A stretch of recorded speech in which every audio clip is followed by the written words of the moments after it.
Et on retrouve tout de suite à New York notre correspondante Elisabeth Guedel. Elisabeth, on l'a compris, nous sommes toujours dans l'attente des résultats de l'autopsie. En attendant, le ministre de la Justice vient à l'instant de s'exprimer. Il a reconnu de sérieuses irrégularités.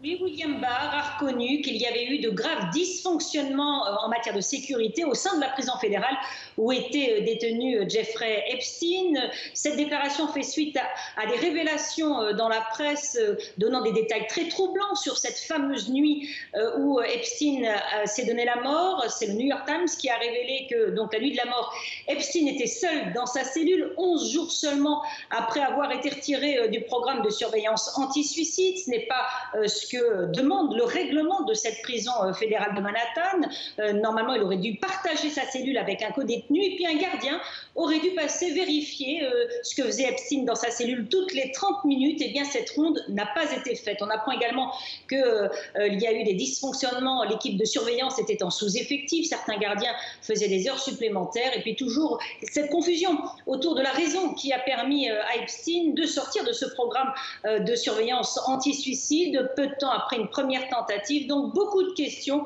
auxquelles devraient répondre les deux enquêtes ouvertes, l'une par le FBI et l'autre par l'inspection générale à la demande du ministre de la Justice.